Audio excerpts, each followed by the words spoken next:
الأنبياء والمرسلين وعلى آله وأصحابه أجمعين. أعوذ بالله من الشيطان الرجيم. بسم الله الرحمن الرحيم. خيركم من تعلم القرآن وعلمه. صدق الله مولانا العظيم وصدق رسوله النبي الأمين الكريم. اللہ رب العزت کا کروڑوں بار شکر ہے کہ آئسولیشن کے اس ٹائم کو بھی ہم اس کی توفیق اور احسان سے ظاہری دوریوں کو مٹا کر سوشل میڈیا جیسی عظیم نعمت کا بہترین استعمال کرتے ہوئے ایک کلاس کی صورت میں قرآن کریم اور احادیث مبارکہ کے فیوز و برکات اور انوار و تجلیات سے فیضیاب ہونے کا شرف حاصل کر رہے ہیں. اللہ کریم نبی کریم صلی اللہ تعالیٰ علیہ وآلہ وسلم کے صدقے ہماری ان حاضریوں کو قبول فرمائیں، ہماری توبہ قبول فرمائیں اور اس وبا سے ہمیں نجات عطا فرمائیں. عزیز دوستو، حدیث پاک جو میں نے عرض کی کہ نبی کریم صلی اللہ تعالی علیہ وسلم کا ارشاد گرامی ہے کہ تم میں سے بہترین مومن وہ ہے جو خود بھی قرآن سیکھتا ہے اور دوسروں کو بھی سکھا دیتا ہے. تو قرآن سیکھنے کا فہم ہمیں پہلے ہونا چاہیے کہ قرآن سیکھنے سے مراد کیا ہے. قرآن کریم سیکھنے سے مراد صرف تلاوت کو سیکھ لینا یا بہترین قرات کے ساتھ قرآن پڑھنا سیکھ لینا یا اپنی لینگویج میں ترجمہ اور تفسیر سمجھتے ہوئے قرآن کریم کے احکام کو سیکھ لینا، سمجھ لینا ہی کافی نہیں، بلکہ قرآن سیکھنے سے مراد یہ ہے کہ قرآن پڑھتے پڑھتے، قرآن سیکھتے سیکھتے اپنی زندگی کو قرآن بنا لینا، اپنی فطرت کو قرآن بنا لینا. اور جس دن ایک مومن کی فطرت قرآن بن جائے تو اس نے قرآن پڑھنے کا مقصد پورا کر دیا. کیونکہ پہلے میں نے عرض کیا کہ قرآن پڑھنے کا مقصد عبادت نہیں ہے، عبادت مقصود نہیں ہے. قرآن پڑھنے کا مقصد جو ہے وہ ہدایت ہے، اور ہدایت کا مطلب ہے کہ قرآن کریم کو اپنی فطرت میں اتار لینا، اپنی جبلت میں اتار لینا، اپنے اخلاق و کردار کو قرآن بنا لینا. تو ہم اللہ پاک سے یہ دعا کرتے ہیں کہ اللہ پاک ہمیں اس طرح سے قرآن پڑھنے اور سیکھنے کی توفیق عطا فرمائے کہ ہم قرآن پڑھتے جائیں اور قرآن بنتے جائیں، اپنی فطرت میں قرآن کو اتارتے جائیں اور مقصد ہدایت کو پورا کرتے جائیں. اس کی مثال میں نے پہلے لیکچر میں بہت قریبی رشتے سے دی تھی کہ قبلہ سید ہدایت رسول شاہ صاحب رحمۃ اللہ تعالی علیہ، ان کے ساتھ میں نے 26 سال الحمدللہ رفاقت کے گزارے ہیں. تو ان 26 سال میں انہوں نے چونکہ قرآن پڑھنے کا مقصد پورا کیا، وہ مقصد ہے ہدایت، اور ہدایت کا مطلب ہے اپنی فطرت کو قرآن بنا لینا. کہ قرآن سچ بولتا ہے تو قرآن سیکھنے والا بھی کبھی جھوٹ نہ بولے، ہمیشہ سچ بولے.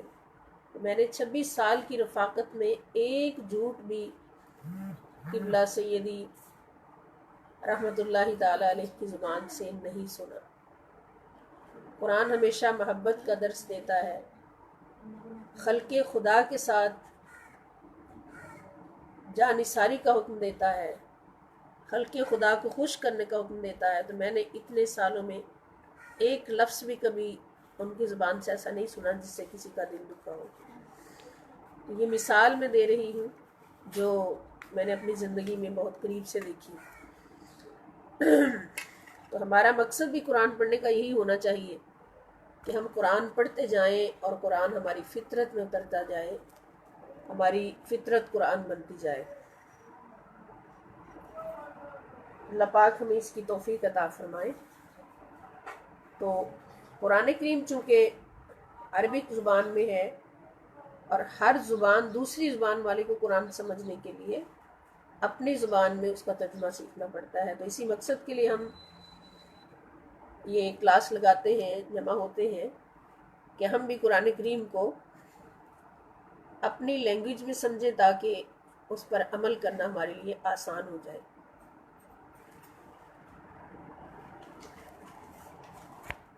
تو آپ سب کو معلوم ہے کہ ہمارے لیکچر کے 4 حصے ہوتے ہیں۔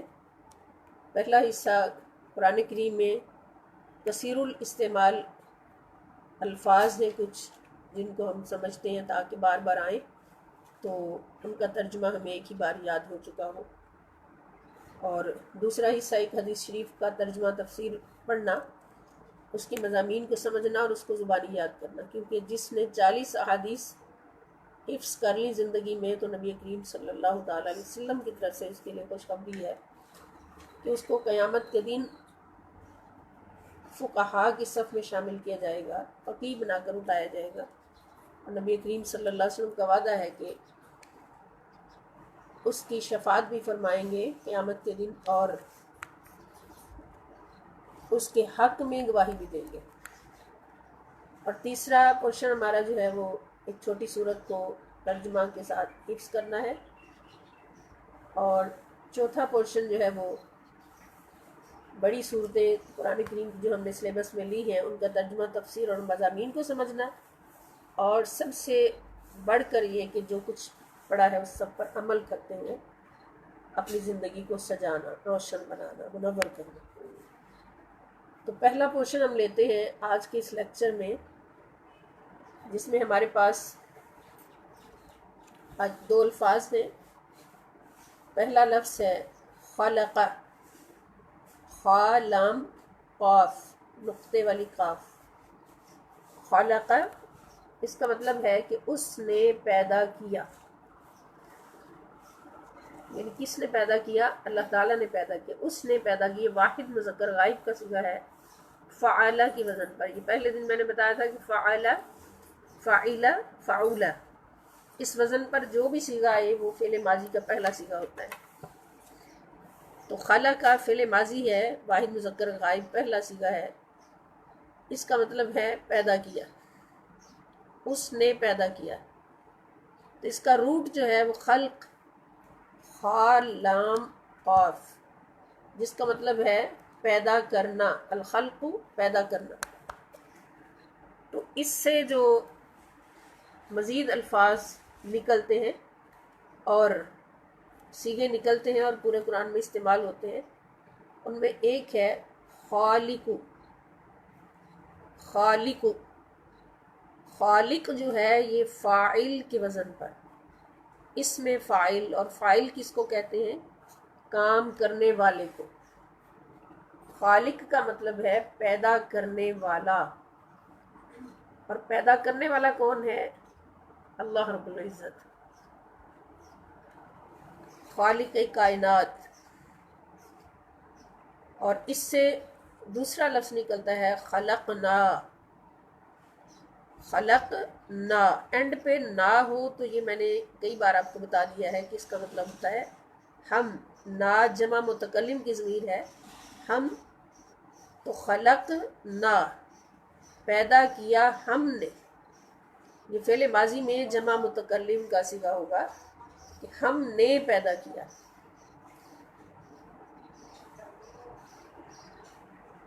اور تیسرا لفظ ہے خلقکم۔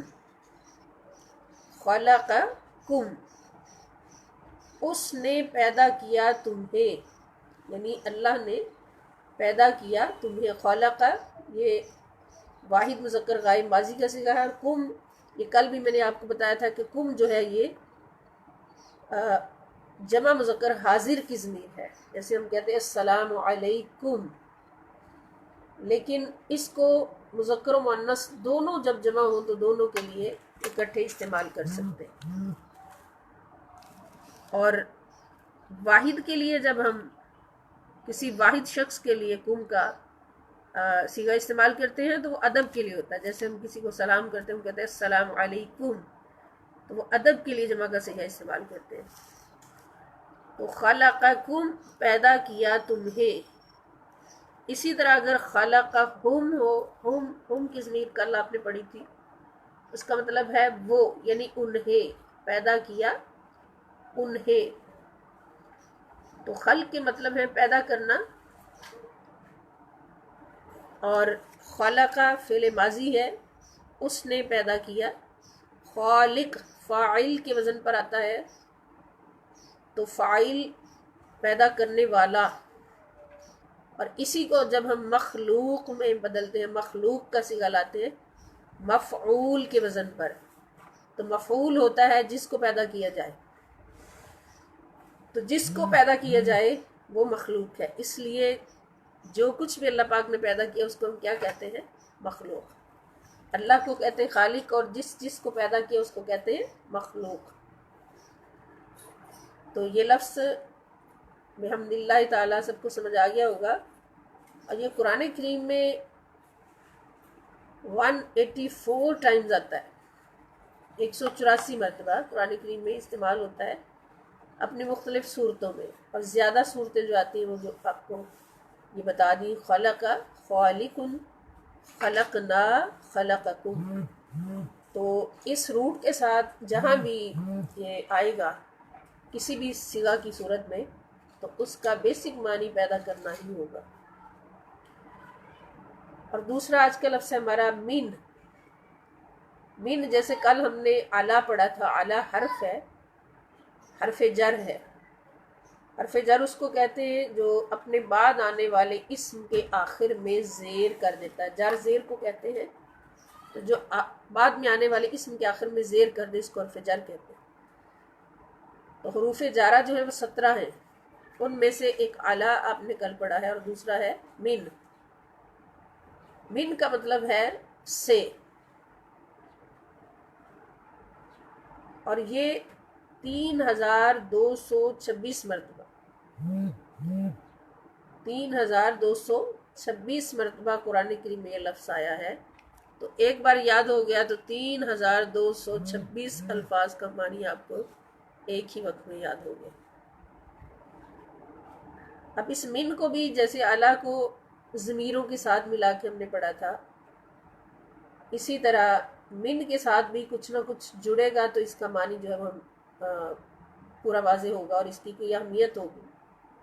یہ کسی اسم یا فعل کے ساتھ ملے بغیر اپنا معنی، اس کی کوئی اہمیت نہیں ہوتی تنہا اس حرف کی. تو من ایک لفظ آتا ہے قرآن کریم میں، من ہم.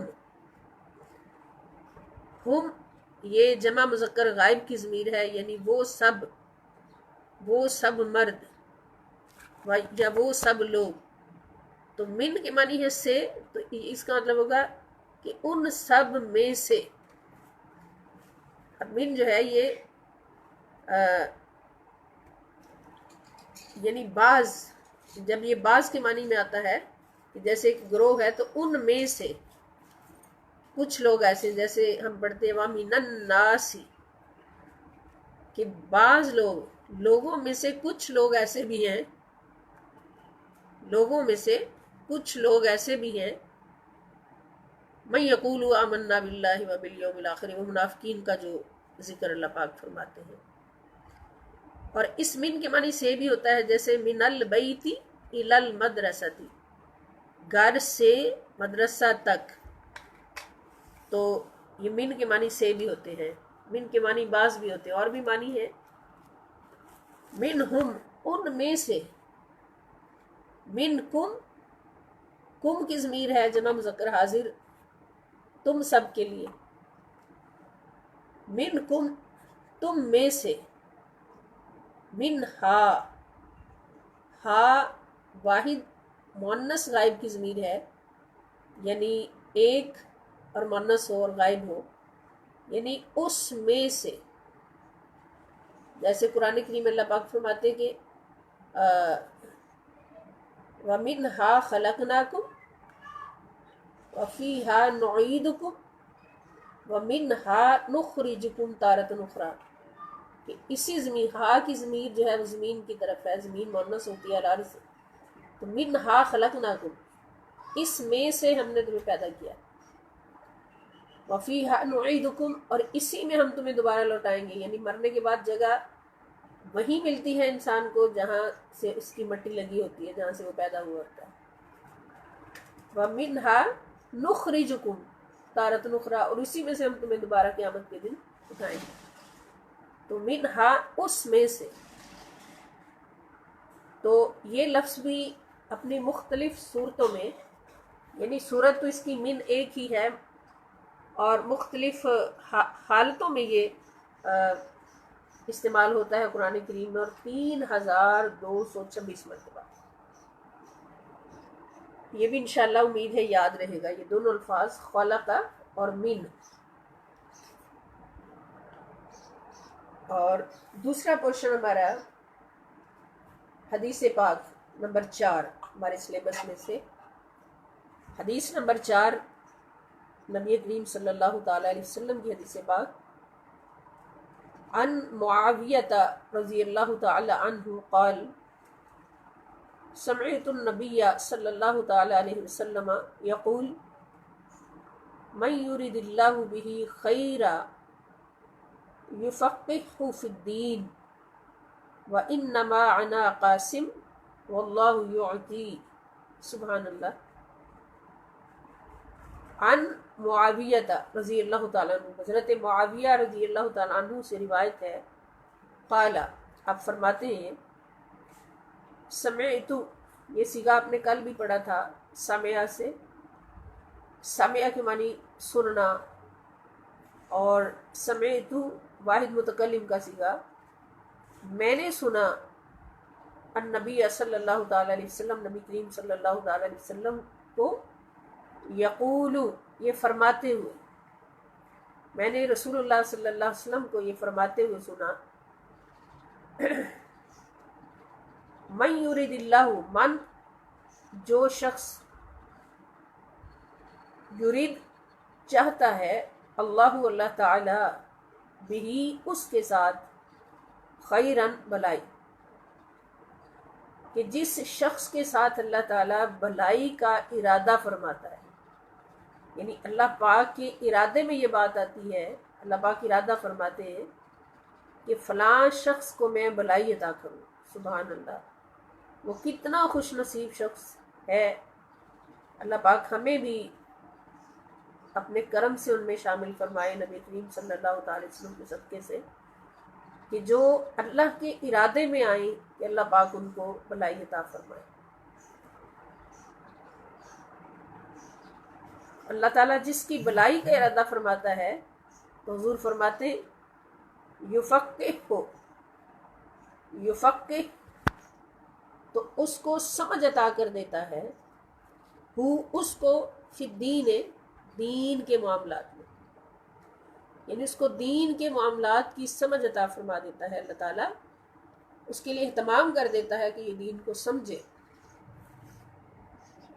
اور اس کو سمجھنے کی توفیق عطا فرما دیتا ہے، پھر اس پر عمل کرنے کی توفیق عطا فرما دیتا ہے، جس کی بھلائی کا اللہ پاک ارادہ فرما لے۔ تو پھر اس سے بڑی خوش نصیبی ہماری کیا ہوگی کہ اللہ پاک کے ارادے میں ہم آ جائیں کہ اللہ تعالیٰ ہمیں بھلائی کے لیے چن لے اور ہمیں دین کی سمجھ عطا فرما دے۔ اور آگے نبی پاک صلی اللہ علیہ وسلم فرماتے ہیں، وَإِنَّمَا أَنَا قَاسِمٌ، اور بے شک میں تقسیم کرنے والا ہوں۔ سبحان اللہ، بے شک میں تقسیم کرنے والا ہوں، واللہ یعطی، اور اللہ تعالیٰ عطا کرتا جاتا ہے، اللہ رب العزت عطا کرتا جاتا ہے، اور اللہ کی عطاؤں کو میں تقسیم کرتا رہتا ہوں، میں تقسیم کرنے والا ہوں۔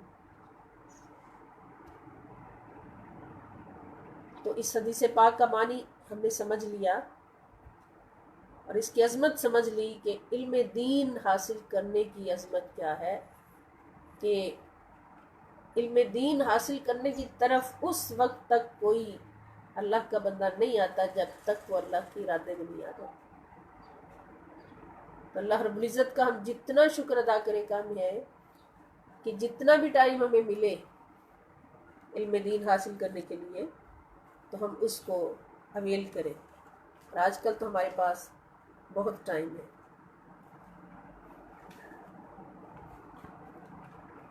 اب اس حدیث پاک کے مضامین جو ہیں، نمبر 1، دین کی سمجھ بوجھ انعامات الہیہ میں سے، یعنی دین کی سمجھ بوجھ اسی کو ملتی ہے جس پر اللہ کا انعام ہوتا ہے۔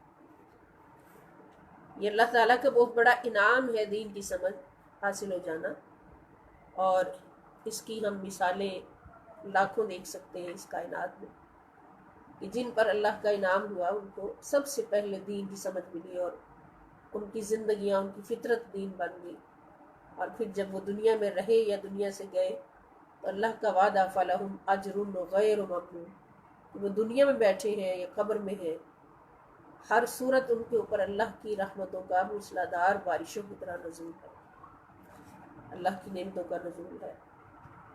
اور دوسرا مضمون اس حدیث پاک سے جو میں سمجھ آیا، سبحان اللہ، کہ ساری کائنات میں نعمتیں در مصطفیٰ صلی اللہ علیہ وآلہ وسلم سے تقسیم ہوتی ہیں۔ ساری کائنات میں جتنی نعمتیں تقسیم ہوتی ہیں وہ در مصطفیٰ صلی اللہ تعالیٰ علیہ وآلہ وسلم سے ہوتی ہیں۔ اگرچہ بعض کلمہ گو مسلمان بھی اس کا انکار کرتے ہیں کہ حضور علیہ السلام نعوذ باللہ ان کے پاس اختیار نہیں، کچھ نہیں دے سکتے۔ حقیقت یہ ہے کہ نہ وہ قرآن پڑھتے ہیں نہ وہ حدیث پڑھتے ہیں، پڑھتے ہیں مگر پڑھتے نہیں ہیں، سمجھتے نہیں ہیں، سیکھتے نہیں ہیں۔ قرآن کریم الحمد سے لے کے والناس تک گواہیاں پیش کر رہا ہے ہر مقام پر کہ دینے والا خدا ہے، تقسیم فرمانے والے مصطفیٰ ہے صلی اللہ علیہ وسلم۔ اللہ رب العزت ہی فرماتے ہیں کہ وما ارسلناک الا رحمۃ للعالمین، کیا میرے نبی صلی اللہ علیہ وسلم، ہم نے آپ کو سارے جہانوں کی رحمت بنایا۔ تو رحمت خدا کی ہے اور سارے جہانوں میں ہر لمحہ بٹتی ہے، سارے جہانوں میں ہر لمحہ بٹتی ہے، اور وہ رحمت کون سی ہے؟ کسی اور کا نام اللہ پاک نے رحمت للعالمین نہیں رکھا، بڑی رحمت اللہ پاک کی کائنات میں، لیکن کس کا رکھا کہ ساری کائنات میں اللہ کی رحمت جو ہر لمحہ بٹتی رہتی ہے، وہ رحمت کون سی ہے؟ وہ ذات مصطفیٰ صلی اللہ تعالیٰ علیہ وآلہ وسلم، حضور کا در ہے، حضور کی بارگاہ ہے، گنبد خضرا شریف کے سائے ہے، مدینہ کی سرزمین ہے، جہاں سے ہر وقت اللہ تعالیٰ کی رحمتیں بٹتی رہتی ہیں۔ اور یہ حدیث پاک اس پر ایک پختہ دلیل ہے کہ اللہ عطا کرتا ہے اور مصطفیٰ صلی اللہ علیہ وسلم تقسیم فرماتے ہیں۔ اور اس پر ایک اور بھی عرض کر دوں، قرآن کریم کی ہی آیت ہے، وَلَوْ أَنَّهُمْ إِذ ظَّلَمُوا أَنفُسَهُمْ جَاءُوكَ فَاسْتَغْفَرُوا اللَّهَ وَاسْتَغْفَرَ لَهُمُ الرَّسُولُ لَوَجَدُوا اللَّهَ تَوَّابًا رَحِيمًا۔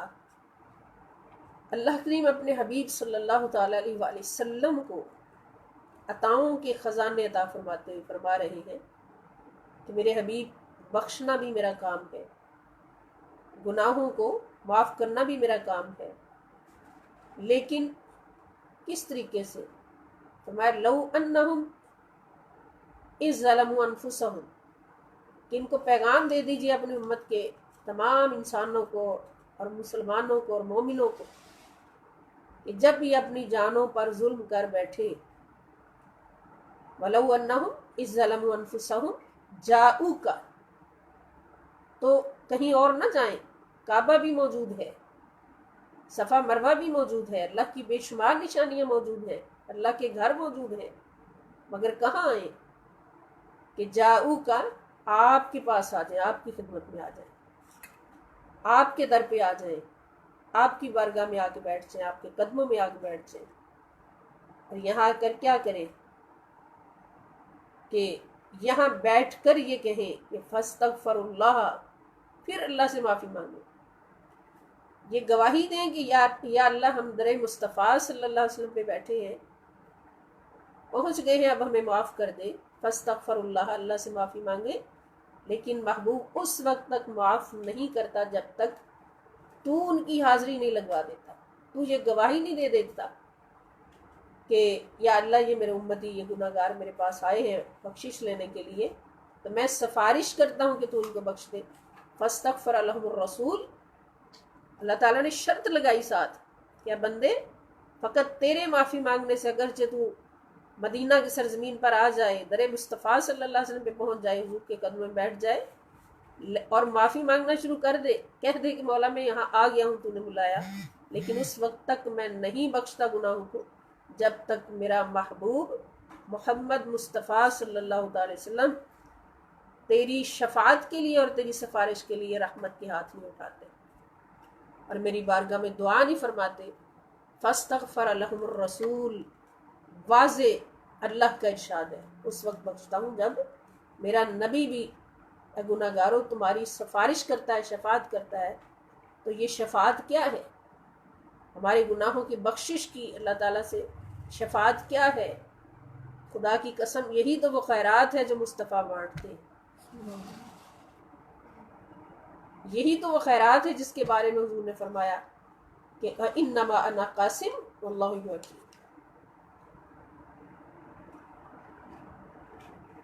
تو اس حدیث پاک سے جو ہمیں اہم مضمون ملا وہ کیا ملا کہ رسول اللہ صلی اللہ تعالیٰ علیہ وآلہ وسلم پوری کائنات میں اللہ کی نعمتیں بانٹتے، اور ان نعمتوں میں علم بھی ہے، بخششیں بھی ہیں، اور اللہ رب العزت کی بارگاہ کا قرب بھی ہے۔ بلکہ ہمارا تو عقیدہ ہے کہ کھاتے ہیں سبھی ان کا، پیتے ہیں سبھی ان کا، کہ ہم تو جو کھانا کھاتے ہیں وہ بھی ہمیں در مصطفیٰ صلی اللہ علیہ وآلہ وسلم سے ملتا ہے، اور انشاءاللہ ہمارا ایمان سلامت ہے جب تک در مصطفیٰ صلی اللہ تعالیٰ علیہ وآلہ وسلم سے ٹکڑے ملتے رہے۔ دعا ہے ہماری کہ اللہ تعالیٰ حسنین کریمین علیہم الصلاۃ والسلام کے قدموں کے صدقے سے ہمیں در مصطفیٰ کے ٹکڑوں سے ہمیشہ ہماری جولیاں بھرے رکھے، اس در سے ہمیں خیرات ملتی رہے، ایمان کی خیرات ملتی رہے، اور سب کچھ تو وہ چھوٹی چیزیں ہیں، یہاں تو سب سے بڑی دولت ایمان ہے، سب سے بڑی دولت اس کائنات کی ایمان ہے۔ اور ایمان کہاں سے ملتا ہے؟ جب نبی کریم صلی اللہ تعالیٰ علیہ وآلہ وسلم سے پوچھا گیا کہ حضور ایمان کیسے نصیب ہوتا ہے، کامل ایمان، تو صحیح بخاری شریف کی حدیث پاک مسلک کا بندہ حدیث پاک حضور صلی اللہ علیہ وسلم بیان فرمائی کہ لا یؤمن احدکم حتی اکون احب الیہ من والدہ وولدہ والناس اجمعین، اور ایک حدیث پاک میں یہ فرمایا کہ حتی من نفسہ، کہ تم میں سے کوئی بھی مومن نہیں ہو سکتا، کسی کا ایمان مکمل نہیں ہو سکتا جب تک اس کے دل میں میری محبت، یعنی رسول اللہ صلی اللہ تعالیٰ علیہ وآلہ وسلم کی محبت، سیدہ فاطمہ کے بابا صلی اللہ تعالیٰ علیہ وسلم کی محبت اپنی اولاد سے بھی زیادہ نہ ہو جائے، والدین سے بھی زیادہ نہ ہو جائے، ساری کائنات کے رشتوں سے زیادہ نہ ہو جائے، حتیٰ من نفس، حتیٰ کہ اپنی جان سے بھی زیادہ محبت نہ ہو جائے، تو ایمان مکمل نہیں ہوتا۔ پھر ایمان کہاں سے ملا؟ ایمان کعبے سے نہیں ملتا، ایمان کہیں اور سے نہیں ملتا، ایمان تمہاری نمازوں سے نہیں ملتا، تہجدوں سے نہیں ملتا، بلکہ تہجدیں تو خود ایمان سے بنتی ہے، جس کا ایمان ہے اسی کی تہجد قبول ہے، جس کا ایمان ہے اسی کے روزے قبول ہے، جس کا ایمان ہے اسی کے طواف قبول ہے اور حج قبول ہے۔ تو ایمان ملتا ہے کہاں سے ملتا ہے؟ ایمان در مصطفیٰ صلی اللہ تعالیٰ علیہ وآلہ وسلم سے ملتا ہے، حضور کی محبت سے ملتا ہے۔ جتنی محبت حضور علیہ السلام کی زیادہ ہوگی اتنا ایمان ہمارا بلند ہوگا، اور اس کی مثال ہم 1.25 لاکھ صحابہ کرام رضوان اللہ علیہم اجمعین کی حیات طیبہ سے دیکھ سکتے ہیں کہ ہر صحابی کا ایمان دوسرے سے مختلف ہے، کوئی ایمان میں بلند ہے، کوئی اس سے بھی بلند ہے، کوئی اس سے بھی بلند ہے، کوئی بلند ہوتے ہوتے سیدنا ابو بکر صدیق رضی اللہ تعالیٰ عنہ کے مقام پر پہنچ جاتا ہے کہ جس کی ایک نیکی آسمان کے ستاروں کے برابر ہو جاتی ہے۔ تو یہ ایمان کی بلندی کس بنیاد پر ہے؟ نمازوں پر نہیں، روزوں پر نہیں، تہجد گزاری پر نہیں، کہ ایمان کی بلندی اس کا معیار ہے تو فقط اور فقط عشق مصطفیٰ صلی اللہ علیہ وسلم، محبت مصطفیٰ صلی اللہ علیہ وسلم حضور پر قربان ہونے میں ہے۔ تو جتنا کوئی صحابی نبی پاک صلی اللہ علیہ وسلم پر زیادہ قربان ہوا اتنا ہی اس کا ایمان بلند ہوتا گیا۔ تو یہ مضمون ہر مومن کو سمجھنے کی ضرورت ہے کہ ایمان ملا ان کے صدقے، قرآن ملا ان کے صدقے، رمضان ملا ان کے صدقے، حتیٰ کہ ہم تو کہیں گے کہ رحمان ملا ان کے صدقے۔ جب تک حضور نہیں ملے تھے تو رحمان بھی ہم سے پوشیدہ تھا، رحمان بھی ہمیں ملا، رحمان نے اپنا رحمان ہونا ہمیں دکھایا تو آمد مصطفیٰ صلی اللہ علیہ وسلم کے صدقے سے دکھایا کہ دیکھو جس کا پیدا کیا ہوا رحمت للعالمین ہے وہ کتنا بڑا رحمان ہے۔ تو سب کچھ حضور صلی اللہ تعالی علیہ وآلہ وسلم کے در سے ملتا ہے، اس لیے وہی کامیاب و کامران ہے دنیا میں بھی آخرت میں بھی کہ جس کے ہاتھ میں دامن ہے مصطفیٰ صلی اللہ تعالی علیہ وآلہ وسلم کا اور حضور کے اہل بیت کا اور حضور کے آل پاک کا، اور وہ محروم ہے نعوذ باللہ ہر مقام پر کہ جو مصطفیٰ سے دور ہے، نعوذ باللہ۔ اور نافرمانوں کا تو ہمیشہ یہ شیوا رہا کہ وہ نبی کو اپنے جیسا بشر سمجھتے رہے۔ یہ سبق ہم پڑھ رہے ہیں۔ تو جو اپنے جیسا بشر سمجھتا ہے وہ سوچتا ہے میں کسی کو کچھ نہیں دے سکتا، تو پھر نعوذ باللہ نبی کیسے دے سکتے ہیں؟ لیکن جن کو یہ پتا ہے کہ ہم نے اپنے بڑوں سے سنا ہے کہ صرف اللہ ان سے بڑا ہے، وہ جانتے ہیں کہ اللہ عطا کرنے والا ہے اور مصطفیٰ صلی اللہ تعالی وسلم تقسیم کرنے والے ہیں۔ اب اس حدیث شریف کو ہم پڑھ لیتے ہیں دہرا کر تاکہ ہمیں زبانی یاد ہو جائے اور ہم بھی ان لوگوں کی صف میں آ جائیں کہ جن کے حق میں حضور گواہی دیں گے اور جن کی شفاعت فرمائیں گے۔ عن معاویہ رضی اللہ تعالی عنہ قال سمعت النبی صلی اللہ تعالی علیہ وسلم یقول من یرد اللہ خیرا به خیرا یفقهہ فی الدین وانما انا قاسم واللہ یعطی۔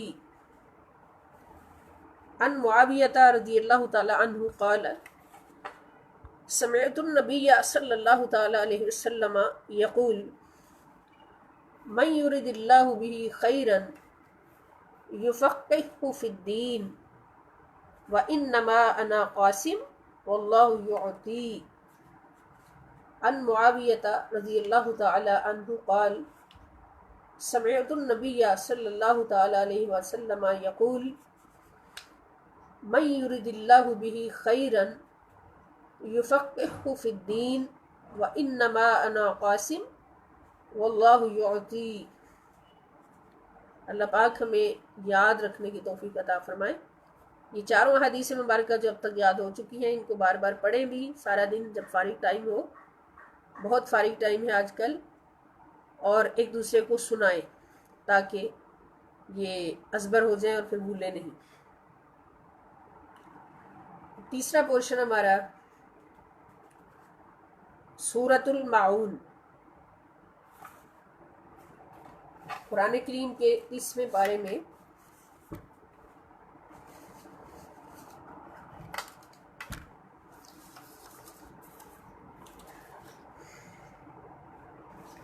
سورۃ المعون ہے۔ معون کا مطلب ہوتا ہے عام استعمال کی چیزیں۔ اس سورۃ مبارکہ میں چونکہ ذکر ہے اس لفظ کا کہ بربادی نمازیوں کے لیے ہے کہ جو نمازوں کا دکھلاوا کرتے ہیں اور ایک دوسرے کو عام استعمال کی چیزیں بھی مانگنے پر نہیں دیتے، بخیلوں کنجوسوں کے بارے میں۔ تو اسی لفظ پر اس سورت کا نام المعون رکھا گیا۔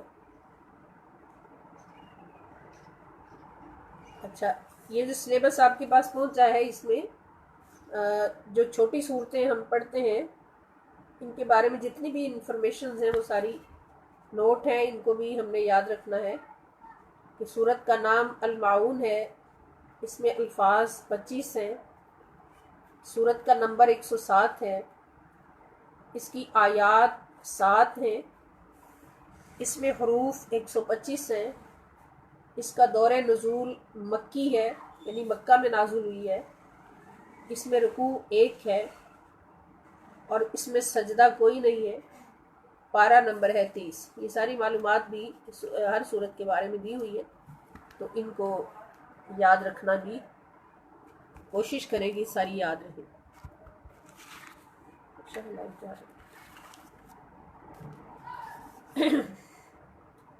بسم اللہ الرحمن الرحیم، شروع کرتی ہوں اللہ کے نام سے جو بڑا مہربان اور ہمیشہ رحم فرمانے والا ہے۔ أَرَأَيْتَ الَّذِي يُكَذِّبُ بِالدِّينِ فَذَلِكَ الَّذِي يَدُعُّ الْيَتِيمَ وَلَا يَحُضُّ عَلَى طَعَامِ الْمِسْكِينِ فَوَيْلٌ لِّلْمُصَلِّينَ الَّذِينَ هُمْ عَنْ صَلَاتِهِمْ سَاهُونَ الَّذِينَ هُمْ يُرَاءُونَ وَيَمْنَعُونَ الْمَاعُونَ۔ صدق اللہ مولانا العظیم وصدق رسولہ النبی الکریم۔ اس کا ترجمہ دیکھتے ہیں۔ آ کی معنی کیا، یہ پہلے بھی بار بار بتایا جا چکا ہے کہ آج جہاں بھی آئے گا اس کا مطلب ہے کیا۔ رأیتا تم نے دیکھا، الذی جو، یکذب جھٹلاتا ہے، یہ فعل مضارع پہلا صیغہ، یکذب جھٹلاتا ہے، بالدین، بی کے معنی کو، الدین کے معنی دین۔ کیا تم نے اس شخص کو دیکھا ہے جو دین کو جھٹلاتا ہے؟ فَذَلِكَ الَّذِي يَدُعُّ الْيَتِيمَ، پس ذالک وہ شخص، الذی جو، یدعو دھکے دیتا ہے، وہ دھکے دیتا ہے، یہ بھی فعل مضارع کا پہلا صیغہ ہے، الیتیمہ یتیم کو، جو، اور وہ شخص یتیم کو دھکے دیتا ہے، نمبر 1۔ نمبر 2، ولا اور نہیں، یحض ترغیب دیتا، ابارتا، جوش دلاتا، علی پر، طعام، طعام عربی میں کھانے کو کہتے ہیں اور اردو میں بھی یہ استعمال ہوتا ہے، المسکین، مسکین کو کھانا کھلانے کی ترغیب نہیں دیتا۔ اور وہ شخص، اس کی دوسری نشانی کیا ہے جو دین کو جھٹلاتا ہے؟ پہلی نشانی ہے کہ وہ یتیم کو دھکے دیتا ہے، اور دوسری نشانی کہ وہ مسکین کو کھانا کھلانے کی ترغیب نہیں دیتا، نہ خود کھلاتا ہے اور نہ دوسروں کو ترغیب دیتا ہے۔ فویل للمصلین، فا پس ویل بربادی ہے، تباہی ہے، لی لامزر لی، یہ بھی حرف جر ہے، اس کا مطلب ہے کے لیے، المصلین نماز پڑھنے والوں کے لیے۔ یہاں یہ غور کریں کہ نماز پڑھنے والوں کے لیے، نماز قائم کرنے والوں کے لیے نہیں کہا، نماز پڑھنے والوں کے لیے بربادی ہے۔ الذین جو لوگ، ہم وہ، عن سے، صلاتہم اپنی نمازوں سے، جو اپنی نماز سے، ساہون غافل ہے، جو اپنی نماز کو بھولے ہوئے ہیں۔ الذین جو، ہم وہ، یراؤون فقط دکھلاوا کرتے ہیں، وہ دکھلاتے ہیں، دکھلاوا کرتے ہیں، اور یمنعون اور منع کرتے ہیں، الماعون عام استعمال کی چیزیں دینے سے بھی گریز کرتے ہیں، کوئی ان سے مانگ لے تو۔ یعنی بربادی ہے ان نمازیوں کے لیے کہ جو محض اللہ تعالیٰ کے حقوق یاد رکھتے ہیں اور حقوق العباد کو بھول بیٹھتے ہیں۔ وہ لوگ عبادت میں دکھلاوا کرتے ہیں، نماز میں دکھلاوا کرتے ہیں، کیونکہ وہ خالق کی رسمی بندگی تو بجا لاتے ہیں مگر اس کا جو مقصد ہے بندگی کا اس کو بھول جاتے ہیں، اور وہ کیا ہے؟ وہ مخلوق خدا کی خدمت ہے۔ یہاں تک کہ وہ عام برتنے کی چیزیں، عام استعمال کی چیزیں بھی کسی کو مانگنے پر نہیں دیتے، اتنی کنجوسی کرتے۔ تو اس میں ہمیں واضح سمجھ آ رہی ہے کہ اللہ پاک نے فرمایا کہ کیا تم نے دیکھا ان لوگوں کو جو دین کو جھٹلاتے ہیں؟ اور دین کو جھٹلانے والے کی نشانی کیا بتائی؟ یہ نہیں فرمایا کہ وہ نماز نہیں پڑھتے، وہ روزہ نہیں رکھتے، وہ حج نہیں کرتے، وہ نوافل نہیں ادا کرتے، وہ سارا دن تسبیحات نہیں پھیرتے۔ کیا فرمایا کہ دین کو جھٹلانا کیا ہے؟ دین کو جھٹلانا نماز چھوڑنا نہیں ہے، دین کو جھٹلانا روزہ چھوڑنا نہیں ہے، دین کو جھٹلانا کیا ہے؟ اصل دین کیا ہے؟ کہ وہ اللہ کی مخلوق کا خیال نہیں کرتے، خلق خدا کے دکھوں میں ان کا مداوع نہیں کرتے، کسی دکھی کو جھڑک دیتے ہیں، کسی دکھی کی مدد نہیں کرتے۔ تو پھر سمجھ کے آئی کہ دین ہے کیا؟ دین اصل میں خلق خدا کو خوش کرنے کا نام ہے، دین اصل میں خلق خدا کے دکھوں کو دور کرنے کا نام ہے، خلق خدا کو خوش کرنے کا نام ہے، اور خلق خدا کی خاطر سب کچھ قربان کرنے کا نام ہے۔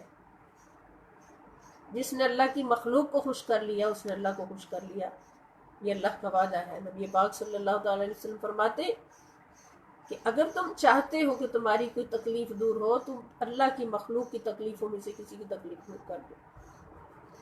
اگر تم چاہتے ہو کہ ہماری کوئی حاجت پوری ہو تو تم اللہ کے بندوں میں سے کسی کی حاجت پوری کر دو۔ جب بندہ خوش ہو جاتا ہے تو اللہ تعالیٰ خود بخود خوش ہو جاتا ہے۔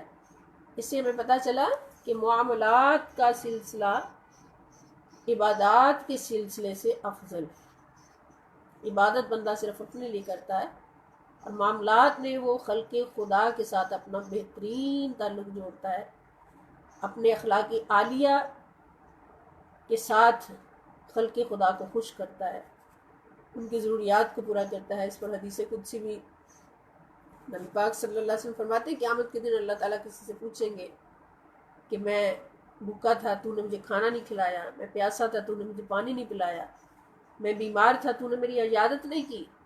تو بندہ پوچھے گا مولا تو ان باتوں سے پاک ہے، میں کیسے کرتا؟ تو اللہ تعالیٰ فرماتے میرا فلاں بندہ بھوکا تھا، اگر تو اس کو کھانا کھلاتا تو مجھے کھلاتا، فلاں بندہ پیاسا تھا اس کو پانی پلاتا تو مجھے پلاتا، میرا فلاں بندہ بیمار تھا اس کی عیادت کرتا تو میری عیادت کرتا۔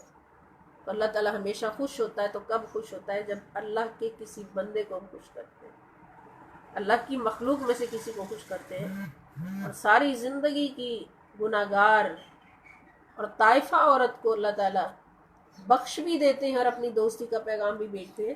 جب وہ مخلوق خدا میں سے ایک جانور کے بچے کو دھوپ میں تڑپتا ہوا دیکھتی ہے تو اس کو اٹھا کے چھاؤں میں رکھتی ہے، پانی پلاتی ہے اور اس کی زندگی واپس لوٹا دیتی ہے۔ اللہ تعالیٰ پیغام دیتے ہیں کہ اس عورت کو بتا دو کہ اس کو میں نے بخش بھی دیا اور اس کو اپنی دوستی میں بھی قبول کر دو۔ سبحان اللہ۔ تو جو لوگ صرف نمازوں پہ تو زور دیتے ہیں، تسبیحات پہ تو زور دیتے ہیں، عبادات پہ تو زور دیتے ہیں، محافل پہ تو زور دیتے ہیں، مگر خلق خدا کے حقوق کو بالکل بھول جاتے ہیں۔ اور اس میں سب سے پہلے جس کا ذکر اللہ پاک نہیں وہ یتیم کا ذکر ہے، کہ یتیم کے ساتھ بے رخی کرنے والا کبھی بھی اللہ کا پسندیدہ نہیں ہو سکتا، اور کبھی بھی اس کی لاکھوں نمازیں اس کو بخشوا نہیں سکتی جو یتیم کے ساتھ زیادتی کرے۔ نبی پاک صلی اللہ علیہ وسلم فرماتے ہیں جو یتیم کے سر پر محبت اور شفقت کا ایک ہاتھ رکھتا ہے تو اللہ تعالیٰ اس کے ہاتھ کے نیچے جتنے بال آتے ہیں ان بالوں کے برابر اس کے گناہ بخش دیتا ہے، اس کو نیکیاں عطا فرما دیتا ہے، ان بالوں کے برابر اس کو نیکیاں عطا فرما دیتا ہے، اس کے درجے بلند فرما دیتا ہے۔ اور پھر کوئی مسکین ہے، غریب ہے، بھوکا ہے، اس کی وہ مدد کے قابل ہے، مگر ایک نمازی بندہ، حاجی بندہ، روزہ دار بندہ اس کی مدد نہیں کرتا بلکہ اپنا پیٹ بھرتا رہتا، تو اللہ تعالیٰ کو اس کی نمازوں کی کوئی ضرورت نہیں۔ اللہ تعالیٰ دیکھتا ہے تو یہ دیکھتا ہے کہ اس نے اس یتیم اور بے سہارا اور مسکین بندے کا خیال رکھا ہے نہیں. کیونکہ اللہ تعالیٰ فرماتے ہیں، نبی پاک صلی اللہ علیہ وسلم فرماتے ہیں کہ الخلق و عیال اللہ، کہ مخلوق اللہ کا کنبہ ہے. تو جب اللہ کے کنبے کا ہم خیال رکھتے ہیں تو اللہ تعالیٰ پھر ہمارا خیال رکھتا ہے. اس سورہ مبارکہ میں ہمیں یہی پیغام دیا گیا. اور پھر آخر میں اللہ پاک نے فرما دیا کہ بربادی ہے نمازیوں کے لیے، کہ نمازیں تو پڑھتے ہیں مگر یہ نماز پڑھنا ہے، قائم کرنا نہیں ہے. تو جب یہ اللہ کے بندوں کا خیال نہیں رکھتے، اللہ کے بندوں کو دکھی بھی کرتے ہیں، ان کو مرنے کے قابل کر دیتے ہیں، عدل و انصاف نہیں کرتے، ظلم کرتے ہیں، اور کسی مظلوم کی مدد نہیں کرتے، کسی بھوکے کو کھانا نہیں کھلاتے، تو پھر ان کی نمازیں قائم نہیں ہیں. یہ صرف نام کی نماز پڑھتے اور یہ نمازیں مجھے قبول نہیں ہیں. اور کنجوسی اتنی کرتے ہیں کہ کسی کو عام استعمال کی چیز بھی وہ مانگے سے نہیں دیتے. تو ایسے نمازیوں کے لیے، نماز پڑھنے والوں کے لیے بربادی ہے. ایسے نماز پڑھنے والوں کے لیے بربادی ہے. تو پھر افضل جو عبادت ہے وہ کیا ہے؟ وہ خلق خدا کی خدمت ہے اور اپنے اخلاق عالیہ کے ساتھ خلق خدا کو خوش کرنے کا نام ہے. اور جو اس راستے پر چلتے ہوئے خلق خدا کی خوشنودی حاصل کرتے ہوئے اور اللہ رب العزت کی بندگی کا اس جہد سے حق ادا کرتے ہوئے دنیا سے جاتا ہے، تو پھر جب وہ دنیا سے جاتا ہے تو دنیا اس کو مرد خلیق کا نام دے. کہ جیسے قبلہ سیدی رحمۃ اللہ تعالی علیہ کے بارے میں مخلوق کی گواہی کیا تھی. ایک شعر ان کی بیٹی نے ایک نظم لکھی ان پر، جس کا پہلا شعر کہ تیرے خلق کے قلم نے تجھے اے سید، تیرے خلق کے قلم نے تجھے اے سید، خلق کی ہاتھ سے مرد خلیق لکھوایا. اور جب مرد خلیق لکھوایا تو یہ ان کا اخلاق تھا کہ انہوں نے اللہ اور اس کے رسول صلی اللہ علیہ وسلم کو اخلاق عالیہ کے ساتھ راضی کیا. اور آج لاکھوں کی گواہیاں موجود ہیں اور ہر بندہ یہ کہتا ہے کہ قبلہ شاہ صاحب میرے ساتھ سب سے زیادہ پیار کرتے تھے، میرے ساتھ سب سے زیادہ پیار کرتے تھے. تو یہ طلب ہے اللہ تعالیٰ کی ہم سے. طلب صرف نماز نہیں ہے، نماز مقصود نہیں ہے، روزہ مقصود نہیں ہے. طلب ہے کہ اللہ کی مخلوق کو خوش کیا جائے. اللہ پاک ہم سب کو یہ توفیق عطا فرمائے. اب اس سورہ مبارکہ کو یاد بھی کرنا ہے، اور یاد کرنے کا رکھنے کا طریقہ یہ ہے کہ نماز میں اس کو بار بار پڑھیں. جو چھوٹی صورتیں یاد ہوں ان کو نماز میں بار بار پڑھا جائے. اب ہمارا چوتھا پورشن جو ہے اس لیکچر کا، اس میں سورۃ المؤمنون ہم پڑھ رہے ہیں.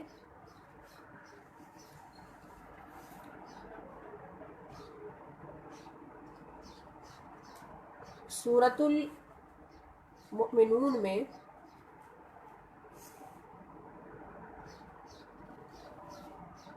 آیت نمبر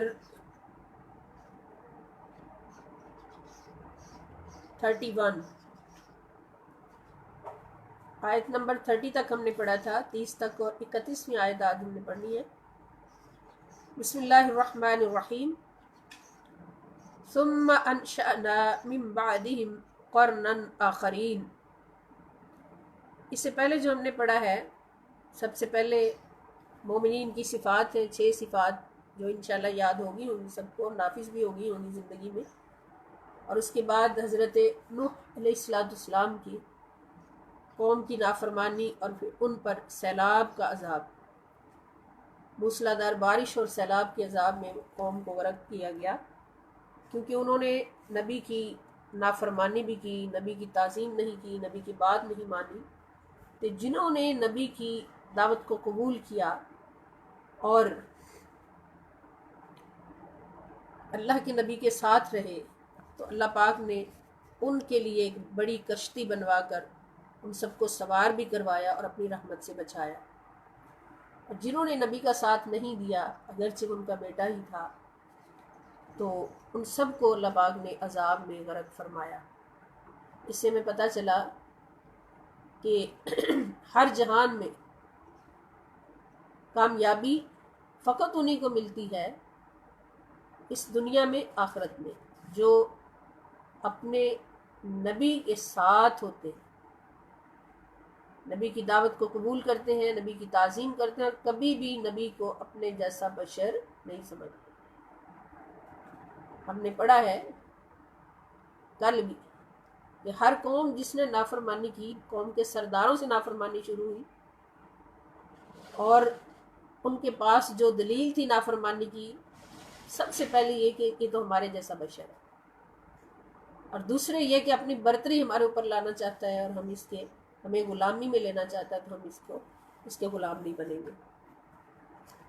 تو اسی بنیاد پر پھر ان کو تباہ کیا گیا۔ اور برائی ہمیشہ بڑوں سے شروع ہوتی ہے، بڑے وڈیروں سے شروع ہوتی ہے، اور پھر ان کے ساتھ جو ان کے پیروکار ہوتے ہیں وہ بھی لپیٹ میں آ جاتے ہیں۔ جن کو اللہ تعالیٰ بچاتا ہے تو ان کو ہر صورت بچا لیتا ہے۔ حضرت نوح علیہ السلام کے طوفان جب ہم بات کرتے ہیں، پڑھتے ہیں، سنتے ہیں، تو ہمیں پتہ چلتا ہے کہ جو کشتی میں سوار تھے انہوں نے تو بچنا ہی تھا اللہ کی رحمت سے۔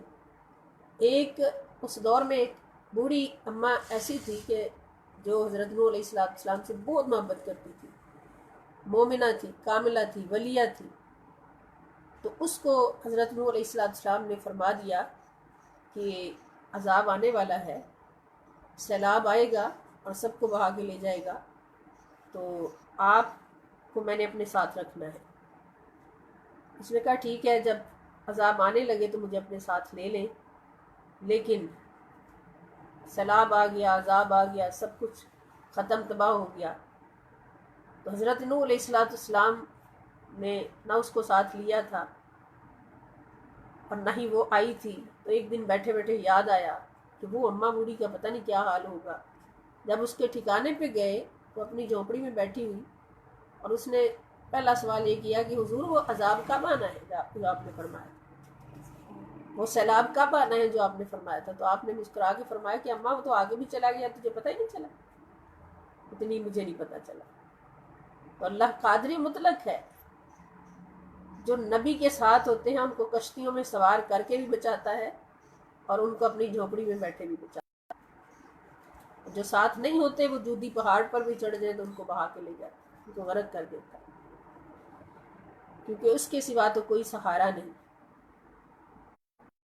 آنے کے بعد پھر اللہ پاک فرماتے ہیں کہ ثم پھر انشأنا، ہم نے دوبارہ پیدا کیا، من بعدہم، ان کے بعد، قرنن آخرین، ایک دوسری قوم کو، فارسلنا، پس ہم نے بھیجا،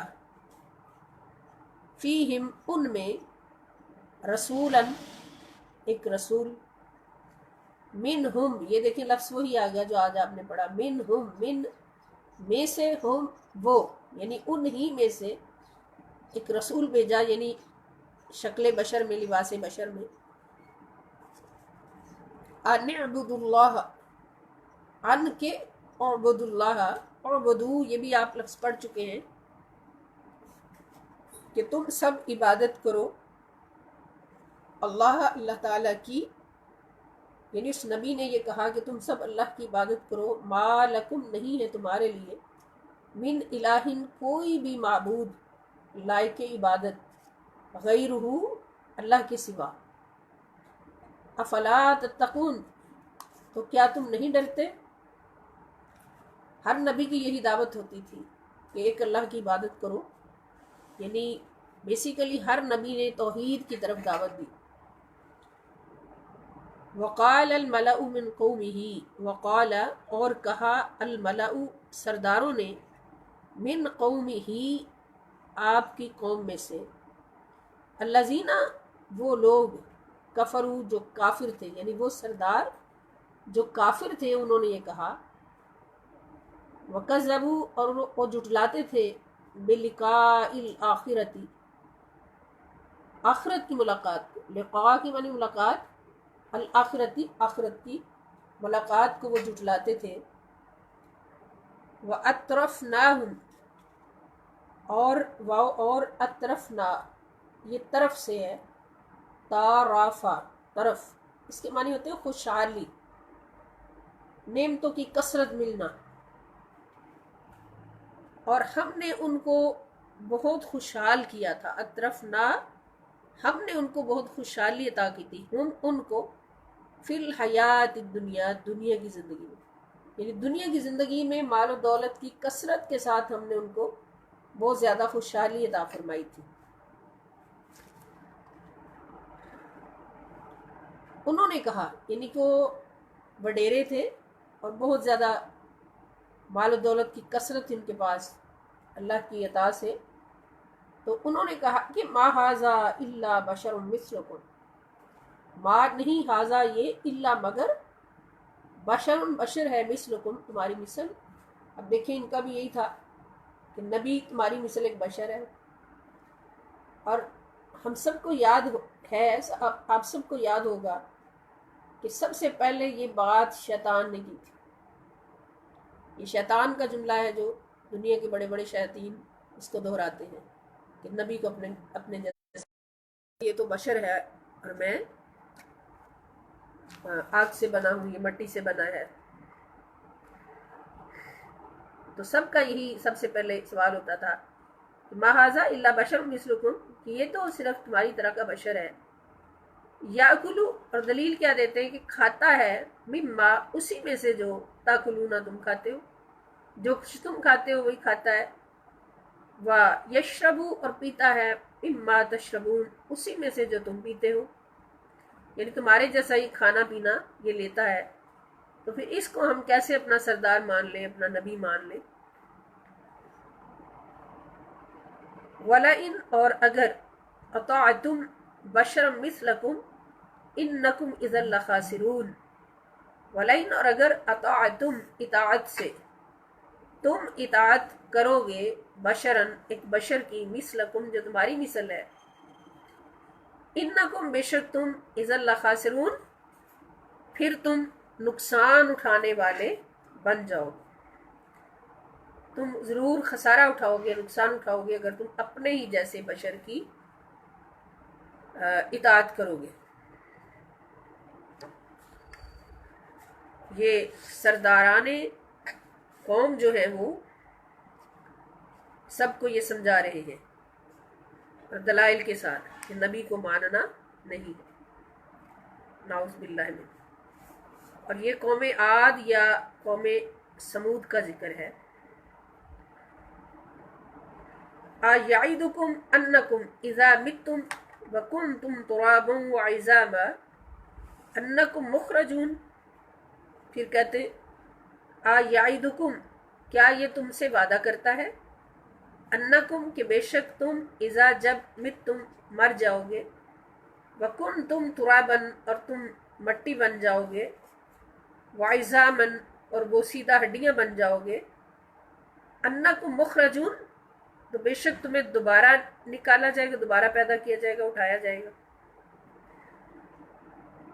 ہیہات لما توعدون، ہیہات یہ قیاس سے بھی دور ہے، بعید از قیاس ہے. ہیہات اور بعید از وقوع ہے یہ بات، لما توعدون جس کا تم سے وعدہ کیا جاتا ہے. یعنی اس طرح سے لوگوں کے ذہنوں میں جیسے منکرین شان رسالت صلی اللہ علیہ وسلم باتیں گھڑ گھڑ کے تو عوام کے دلوں میں ڈالتے ہیں کہ نبی کی یہ شان ہے، یہ نہیں ہے، نبی کا یہ مقام ہے، یہ نہیں ہے. ارے یہ کیا جانے نبی کی شان کو، نبی کے مقام کو، یہ تو اپنے اولاد کی شان و مقام نہیں جانتے، اپنا نہیں پتا کہاں سے آئے ہیں اور کہاں جانا ہے.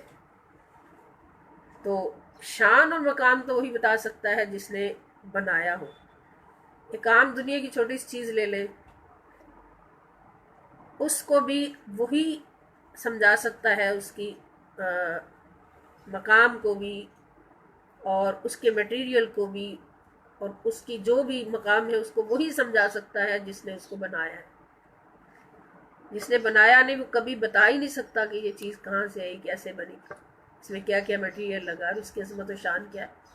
تو یہاں تو مقام بات کس کی ہے؟ بات کسی عام شخص کی بھی نہیں، بات کسی فرشتے کی نہیں، بات ہے اللہ کے نبیوں کی، اور بالخصوص خاتم الانبیاء اشرف الانبیاء محمد مصطفیٰ صلی اللہ علیہ وسلم کی، کہ خدا کی عظمتیں کیا ہیں محمد مصطفیٰ جانے، اور مقام مصطفیٰ کیا ہے محمد کا خدا جانے۔ خدا جانے تو مصطفیٰ کو جانے، مصطفیٰ جانے تو خدا کو جانے۔ کون جان سکتا ہے کہ نبی پاک صلی اللہ علیہ وسلم کی شان یہ ہے، یہ نہیں؟ تو یہ ہر قوم کے نافرمانوں کا وتیرہ رہا کہ نبی کی شان کو گھٹانا ہے اور ماننا نہیں ہے۔ اور پھر ان سرداروں نے کیا کہا کہ ان ہی الا حیاتنا الدنیا نموت ونحیا وما نحن بمبعوثین، کہ زندگی صرف یہی ہے، ان ہی الا حیاتنا، کہ نہیں ہے کوئی بھی زندگی ہماری مگر الدنیا، یہی زندگی ہماری، صرف یہی زندگی ہے، نموت یہی ہمارا مرنا ہے، ونحیا اور یہی ہمارا جینا ہے، یہی ہمارا مرنا اور یہی ہمارا جینا، وما نحن بمبعوثین، اور ہمیں دوبارہ نہیں اٹھایا جائے گا، قیامت کے دن ہم دوبارہ نہیں اٹھائے جائیں گے۔ ان کے دلوں میں یہ بات پختہ کر دیتے تھے، جو وڈیرے ہوتے تھے، سردار ہوتے تھے، تو ان کو اپنے پیچھے لگا لیتے۔ پھر کیا اس کا نتیجہ کیا نکلتا کہ جب سرداروں پر عذاب آتا ہے تو جو ان کی بات ماننے والے تھے ان پر بھی عذاب آ جاتا ہے۔ پھر جو نبی ان کے پاس آئے تھے، تشریف لائے تھے، ان کی بات بالکل نہیں مانی گئی، اور کہا گیا کہ ان ہوا الا رجل افترى علی اللہ کذبا وما نحن له بمؤمنین، ان ہوا الا نہیں ہے یہ مگر رجل، ایک عام شخص ہے، یہ تو صرف ایک عام شخص ہے، افطرا جس نے گھڑا ہے اللہ اللہ تعالیٰ پر، کذبا جھوٹ، جس نے اللہ تعالیٰ پر جھوٹ باندھا ہے، افترا باندھا ہے، وما نحن له بمؤمنین، اور نہیں ہے اس پر ایمان لانے والے۔ جب ان لوگوں نے بالکل نبی کی بات نہیں مانی اور دلیل پہ دلیل نکال کر انکار کرتے رہے، جھٹلاتے رہے، تو پھر نبی کے ہاتھ آخر کار اللہ کے حضور اٹھ گئے، اور نبی نے کہا، قال، فرمایا، ربی، اے میرے رب، عرض کی اے میرے رب، انصرنی، میری مدد فرما، تو میری مدد فرما، بما کذبونی، اس صورتحال میں جب یہ مجھے جھٹلا رہے ہیں۔ تھک گئے نبی، اللہ کی طرف رجوع فرما لیا کہ اللہ تو میری مدد فرما، کیونکہ یہ مجھے جھٹلاتے جا رہے ہیں، بات نہیں مان رہے۔ تو پھر کیا ہوا؟ قال اما قلیل لیسبحن نادمین، تو اللہ تعالیٰ نے فرمایا کہ میرے نبی آپ تسلی رکھیں، اما قلیل، بس تھوڑی ہی دیر میں، قلیل تھوڑا، لیسبحن، یہ ہو جائیں گے ضرور بر ضرور، نادمین، شرمندہ، اپنے کیے پر بہت شرمندہ ہو جائیں گے، بس تھوڑی دیر انتظار کریں، اما قلیل، بس تھوڑی دیر انتظار کریں۔ فَأَخَذَتْهُمُ الصَّيْحَةُ بِالْحَقِّ فَجَعَلْنَاهُمْ غُثَاءً فَبُعْدًا لِلْقَوْمِ الظَّالِمِينَ۔ فَأَخَذَتْهُمْ، پس پکڑ لیا ان کو، اخذا پکڑنا، پکڑ لیا، ہم ان کو، الصیحۃ، صیحۃ، یہ لفظ جہاں بھی آئے اس کا معنی ہوگا ایک زوردار آواز، چیخ، زوردار چیخ، خوفناک آواز، بالحق، سچے وعدے کے مطابق، اللہ نے جو وعدہ فرمایا تھا وہ سچا ہو گیا، اور ایک زوردار آواز، خوفناک آواز نے ان کو آن پکڑا. فجعلنا پس جعلنا ہم نے بنا دیا ان کو غثاء خس و خاشاک، ان کو خس و خاشاک بنا دیا. جیسے زمین پر گھاس اگی ہوتی ہے، کبھی وہ سرسبز ہوتی ہے، بڑی ہوتی ہے اور اس کو دیکھ کر سرور ملتا ہے، اور کبھی وہ سوکھ کر خس و خاشاک بن کر ٹوٹ پھوٹ کر اڑ جاتی ہے. اس کی نہ زندگی ہوتی ہے، نہ اس میں کوئی دلکشی ہوتی ہے، بلکہ ایسے ہوتا ہے جیسے یہاں کوئی سبزہ تھا ہی نہیں. تو ان کو خس و خاشاک بنا کر رکھ دیا. فبعدا للقوم الظالمین، فبعدا بس بہت بربادی ہے، محرومی ہے، رحمت سے دوری ہے، للقوم الظالمین ظالم قوم کے لیے. ظالم قوم ہمیشہ اللہ کی رحمت سے دور رہتی ہے.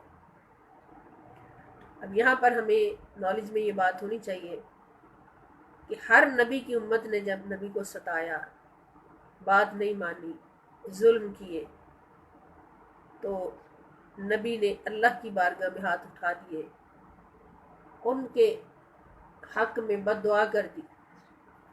اللہ تعالیٰ سے فرما دیا کہ ان کی خبر لے لے مولا، یہ میری بات نہیں مانتے. تو پھر ہر قوم پر، ہر نافرمان قوم پر عذاب اترا. اور عذاب نے اس قوم کو، ساری کی ساری قوم کو جو نافرمان ہوتے تھے، ختم کر کے رکھ دیا، جڑوں سے کھیڑ دیا. قرآن کریم میں بے شمار واقعات ہیں.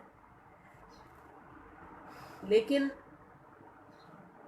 رحمت للعالمین نبی صلی اللہ تعالی علیہ وآلہ وسلم کو جب اللہ پاک نے بھیجا، تو آج ہم دیکھتے ہیں کہ اس امت میں ہر نافرمانی موجود ہے. ہم خود پتہ نہیں کن کن نافرمانی میں پڑے ہیں، مگر اس عذاب سے اللہ پاک نے ہمیں بچایا ہوا. ابھی یہ تھوڑا سا عذاب ہم سے برداشت نہیں ہو رہا. ایک غیر مرئی فوج اللہ کی اتری ہوئی ہے جو نظر آتی نہیں ہے مگر بڑا کام دکھا رہی ہے. یہ عذاب ہم سے برداشت نہیں ہو رہا. حالانکہ یہ ایک جھٹکا ہے، تھوڑی سی وارننگ ہے، تو بڑا عذاب اللہ پاک نے اس سے بچایا ہے. اس امت کے مومنوں کو تو بچانا ہے، کافروں کو بھی بچایا ہے. یہاں پر پھر وہی بات ہوگی کہ ان اللہ یوتی وانا قاسم، کہ اللہ تعالیٰ نے حضور علیہ السلام کو رحمت للعالمین بنایا، تو حضور نے کس کس طریقے سے اللہ کی رحمتیں لے لے کر ہمیں عطا فرمائی، ہمیں بانٹی، کس کس طرح سے اللہ کو بنایا ہمیں رحمتیں تقسیم کرنے کے لیے. تو اللہ تعالیٰ نے یہ فرما دیا کہ ما کان اللہ لیعذبہم وانت فیہم وما کان اللہ معذبہم وہم یستغفرون، کہ میرے مصطفیٰ صلی اللہ علیہ وسلم، اللہ کی یہ شان ہی نہیں کہ اس امت کو عذاب دے. کیوں نہ دے؟ کیا اس میں نافرمانی نہیں ہوگی؟ ساری نافرمانیاں موجود ہیں، ساری امتوں والی نافرمانیاں موجود ہیں. کیوں عذاب نہیں دوں گا؟ کہ وَأَنْتَ فِيهِمْ، کہ میرے مصطفیٰ صلی اللہ علیہ وسلم آپ کا رحمت للعالمین والا وجود ان میں موجود ہے. رحمت للعالمین ان میں موجود ہے. تو جہاں آپ جس امت کی نسبت آپ سے ہے، اس امت کو میں کبھی بھی نہ کافروں کو نہ مسلمانوں کو عذاب نہیں دوں گا. تو آج تک اگر ہم عذاب سے بچے ہوئے تو کس کا صدقہ؟ اس رحمتیں بانٹنے والے نبی کا صدقہ، اس رحمتیں بانٹنے والے نبی کی دعاؤں کا صدقہ، اس رحمتیں بانٹنے والے نبی کی لاڈلی سیدہ فاطمہ الزہرا رضی اللہ تعالی عنہا کا صدقہ. کہ ایک دن سیدہ رضی اللہ تعالیٰ عنہ کو پتہ چلتا ہے کہ حضرت عثمان غنی رضی اللہ تعالیٰ نے حضور کی دعوت کی، صحابہ کرام کا لشکر ساتھ کیا. حضرت عثمان غنی رضی اللہ تعالیٰ عنہ حضور کے پیچھے پیچھے چل رہے ہیں اور قدم مبارک گنتے جا رہے ہیں. حضور پوچھتے عثمان کیا کر رہے ہو؟ عرض کرتے حضور جتنے قدم اٹھا کے آپ میرے گھر تشریف لے جائیں گے میں اتنے اونٹ بھر کے اناج کے مال کے اللہ کی راہ میں غریبوں کو بانٹوں گا، اتنی خوشی مناؤں گا۔ اور انہوں نے ایسا ہی کیا۔ جب سیدہ فاطمہ الزہرا رضی اللہ تعالیٰ عنہ کو پتہ چلا تو آپ کی آنکھوں میں آنسو آ گئے، فرمانے لگی کہ میرے پاس تو اتنا مال نہیں کہ میں حضور کو اپنے گھر بلا کے خوشی میں اتنا کچھ تقسیم کر سکوں، لیکن آرزو ہے۔ حضور سے عرض کی حضور میں نے بھی دعوت کرنی ہے، گھر میں کچھ بھی نہیں تھا، حضور میں نے بھی دعوت کرنی ہے۔ حضور نے فرمایا کرو۔ مصلی پہ بیٹھ گئی، اللہ رب العزت سے التجا کی کہ مولا آج میں نے تیرے محبوب کی دعوت کرنی ہے اور میرے پاس عثمان جتنی دولت نہیں ہے۔ اللہ پاک کیا حکم ہوا، نبی پاک صلی اللہ علیہ وسلم فرمایا میری لاڈلی دیگچیاں دھو کے دیگچے دھو کے رکھ لو، چولہے پہ چڑھا لو۔ حضرت فاطمہ رضی اللہ تعالی عنہا نے خالی دیگچے چولہے پہ چڑھا دیے، اور جب دعوت کا وقت قریب آیا ڈھکن اٹھا کے دیکھا تو سارے دیگچے کھانے سے بھرے ہوئے تھے۔ اللہ پاک نے جنت سے کھانا بھیجا، اور حضور علیہ السلام اپنے ساتھ صحابہ کی جماعت لے کر آئے، کھانا نوش فرمایا۔ صحابہ نے پوچھا حضور اتنا مزیدار کھانا ہم نے کبھی نہیں کھایا، تو حضور نے فرمایا کہ آج میری فاطمہ نے جو دعوت کی ہے اس دعوت کے لیے کھانا اللہ پاک نے جنت سے بھیجا۔ اور پھر حضرت فاطمہ مصلی پہ بیٹھی، عرض کرنے لگی مولا میرے پاس اتنا مال نہیں کہ میں تیرے نبی کی آمد پر خوشی میں خرچ کروں، مولا میں ایک دعا کرتی ہوں کہ تو میرے بابا کی ساری امت کو بخش دے۔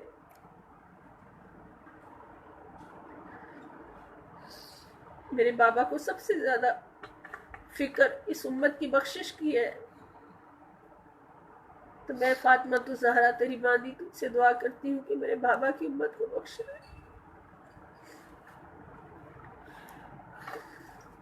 ساتھیوں یہ رحمت تقسیم ہوتی ہے در مصطفیٰ صلی اللہ علیہ وسلم۔ اس رحمت سے انکار کرنے والا کہاں جائے گا آخر؟ اسی رحمت نے تو آج ہمیں آغوش میں لیا ہے، اور یہی رحمت قیامت کے دن ہمیں آغوش میں لے گی، ہمارا کچھ بنے گا۔ اس لیے نبی کا در ہی سب کچھ ہے، نبی کے اہل بیت کا در ہی سب کچھ ہے، اور کچھ نہیں ہمارے لیے۔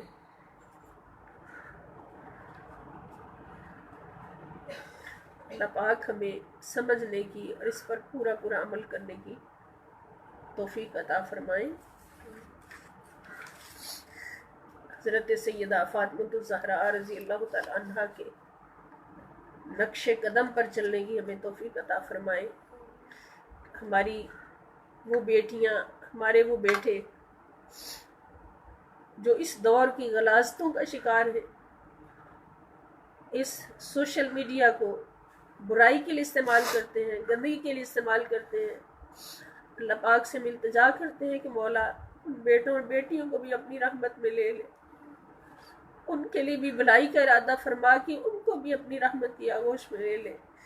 یا رسول اللہ صلی اللہ علیہ وسلم ان نوجوان بیٹوں اور بیٹیوں کو بھی اپنی رحمت کی آغوش میں لے لے، اور ان کو بھی امام حسن حسین علیہ السلام اور سیدہ زینب رضی اللہ تعالیٰ عنہا کے نقش قدم پر چلنے کی ہم سب کو اور ہم سب کو توفیق عطا فرما دیں۔